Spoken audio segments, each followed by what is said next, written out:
Hi friends, welcome to infinite world of GK. ഇന്ന് നമ്മൾ കാണാൻ പോകുന്നത് LSS എക്സാമിന് വേണ്ടിയുള്ള പൊതുവിജ്ഞാന ചോദ്യങ്ങളുടെ രണ്ടാം ഭാഗമാണ്. കേരളവുമായി ബന്ധപ്പെട്ട ചോദ്യങ്ങളാണ് ഇന്നിവിടെ നമ്മൾ കാണാൻ പോകുന്നത്. 1. കേരളപ്പിറവി ദിനമായി ആചരിക്കുന്നത് എന്നാണ്?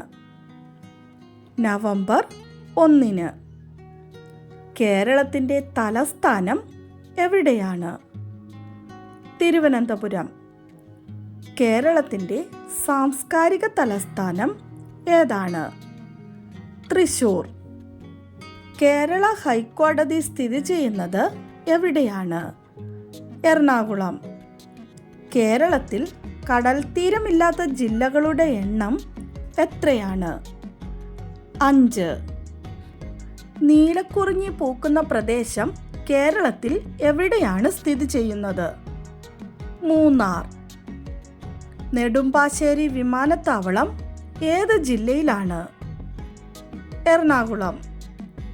മദ്യത്തിനും മയക്കുമരുന്നിനുമെതിരെയുള്ള കേരള സർക്കാരിൻ്റെ ബോധവൽക്കരണ പരിപാടി എന്താണ്? വിമുക്തി. സാമൂഹ്യ പരിഷ്കർത്താവായ ശ്രീനാരായണ ഗുരു ജനിച്ചത് എവിടെയാണ്? ചെമ്പഴന്തി, തിരുവനന്തപുരം. സാമൂഹ്യ പരിഷ്കർത്താവായ അയ്യങ്കാളി ജനിച്ചത് എവിടെയാണ്? വെങ്ങാനൂർ, തിരുവനന്തപുരം. കേരളത്തിലെ ജില്ലകളുടെ എണ്ണം എത്രയാണ്? 14. കേരളത്തിൽ അവസാനമായി രൂപീകരിച്ച ജില്ല ഏതാണ്? കാസർഗോഡ്. കേരളം നിലവിൽ വന്ന വർഷം ഏതാണ്? 1956 നവംബർ 1. കേരളം നിലവിൽ വന്നപ്പോൾ എത്ര ജില്ലകളാണ് ഉണ്ടായിരുന്നത്? 5. കേരളത്തിൻ്റെ നെല്ലറ എന്ന് വിശേഷിപ്പിക്കപ്പെടുന്ന സ്ഥലം ഏതാണ്? കുട്ടനാട്. കേരളത്തിൻ്റെ നെല്ലറ എന്നറിയപ്പെടുന്ന ജില്ല ഏതാണ്? പാലക്കാട്. കേരളത്തിൽ നക്ഷത്ര ആമകൾക്ക് പേരുകേട്ട സ്ഥലം ഏതാണ്? ചിന്നാർ. എൻഡോസൾഫാൻ ദുരിതബാധിതർക്ക് വേണ്ടി നിരാഹാര സമരം നടത്തിയ സാമൂഹ്യ പ്രവർത്തക ആരാണ്? ദയാബായ്.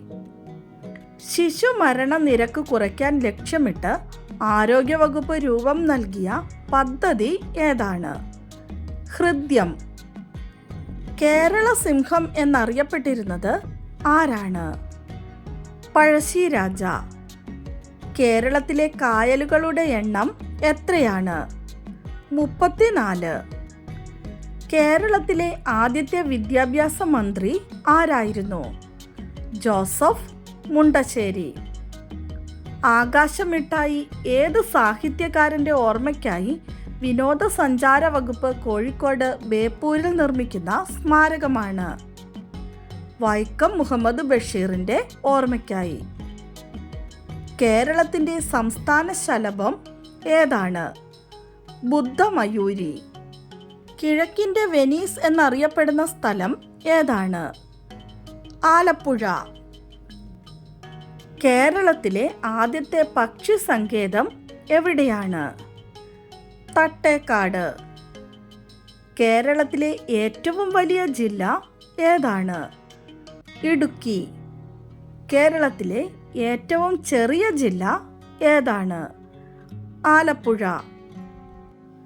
ലഹരി പദാർത്ഥങ്ങളുടെ ഉപയോഗം, വിതരണം, വ്യാപനം എന്നിവ തടയാൻ കേരള പോലീസ് രൂപം നൽകിയ പദ്ധതി ഏതാണ്? യോദ്ധാവ്. ആദിവാസി ഊരുകളിൽ അക്ഷരം പഠിപ്പിക്കാനുള്ള കുടുംബശ്രീയുടെ പദ്ധതി ഏതാണ്?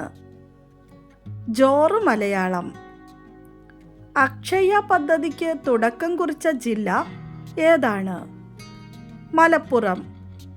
കേരളത്തിൻ്റെ തെക്കേ അറ്റത്തെ ജില്ല ഏതാണ്? തിരുവനന്തപുരം. കേരളത്തിൻ്റെ വടക്കേ അറ്റത്തെ ജില്ല ഏതാണ്? കാസർഗോഡ്.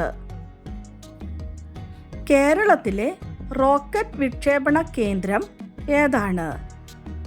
തുമ്പ, തിരുവനന്തപുരം. കുമരകം പക്ഷി സങ്കേതം ഏത് ജില്ലയിലാണ്? കോട്ടയം. കേരളത്തിൽ അവസാനം സ്ഥാപിതമായ വിമാനത്താവളം എവിടെയാണ്? കണ്ണൂർ. തുഞ്ചൻ പറമ്പ് ഏത് ജില്ലയിലാണ് സ്ഥിതി ചെയ്യുന്നത്?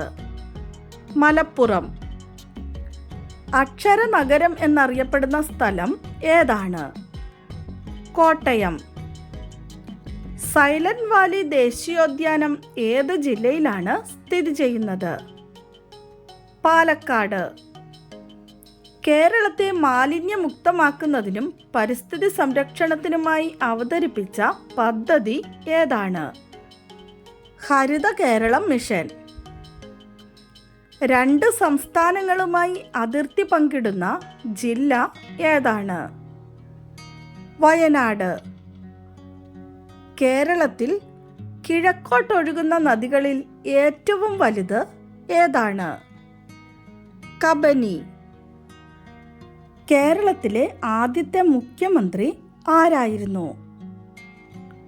EMS നമ്പൂതിരിപ്പാട്. കേരളത്തിലെ ആദ്യത്തെ ഗവർണർ ആര്? B. രാമകൃഷ്ണ റാവു. കേരളത്തിലെ പ്രഥമ വനിതാ ഹൈക്കോടതി ജഡ്ജി ആരായിരുന്നു? ജസ്റ്റിസ് അന്ന ചാണ്ടി. കേരളത്തിലെ ഏറ്റവും വലിയ ജലസേചന പദ്ധതി ഏതാണ്? കല്ലട ജലസേചന പദ്ധതി. മലയാളം സർവകലാശാലയുടെ ആസ്ഥാനം സ്ഥിതി ചെയ്യുന്നത് എവിടെയാണ്? തിരൂർ, മലപ്പുറം. കേരള ഗ്രന്ഥശാല സംഘത്തിൻ്റെ സ്ഥാപകൻ ആരാണ്? PN പണിക്കർ. അദ്ദേഹത്തിൻ്റെ ചരമദിനമായ ജൂൺ 19 നമ്മൾ വായനാ ദിനമായി ആചരിക്കുന്നത്. നമ്മുടെ കഴിഞ്ഞ ദിവസത്തെ ബോണസ് ക്വസ്റ്റ്യൻ ഇതായിരുന്നു: കേരളത്തിലെ ചിറാപ്പുഞ്ചി എന്നറിയപ്പെടുന്ന സ്ഥലം ഏതാണ്? ആൻസർ നേര്യമംഗലം. കറക്റ്റായിട്ട് ആൻസർ പറഞ്ഞിരിക്കുന്നത് വേദലക്ഷ്മി, ഋതുലക്ഷ്മി, ഹൃദ്യ കെ, നൂറ, സഫ, ഷാൻസ എന്നിവരാണ്. ആൻസർ പറഞ്ഞ എല്ലാ കൂട്ടുകാർക്കും ഒത്തിരി അഭിനന്ദനങ്ങൾ. തുടർന്നും വീഡിയോ കണ്ട് സപ്പോർട്ട് ചെയ്യണമെന്ന് ഓർമ്മിപ്പിക്കുന്നു. അപ്പോൾ നമുക്ക് ഇന്നത്തെ ബോണസ് ക്വസ്റ്റ്യൻ കാണാം. കേരള ഭാഷാ പ്രതിജ്ഞ എഴുതിയ വ്യക്തി ആരാണ്? ആൻസർ അറിയാവുന്നവർ വേഗം തന്നെ കമൻറ്റ് ചെയ്തോളൂ. ഇന്നത്തെ വീഡിയോ നിങ്ങൾക്ക് ഇഷ്ടമായെങ്കിൽ ലൈക്ക് ചെയ്യാനും ഷെയർ ചെയ്യാനും ചാനൽ ഇതുവരെ സബ്സ്ക്രൈബ് ചെയ്യാത്ത കൂട്ടുകാരുണ്ടെങ്കിൽ ഒന്ന് സബ്സ്ക്രൈബ് ചെയ്യാനും മറക്കല്ലേ. Thanks for watching.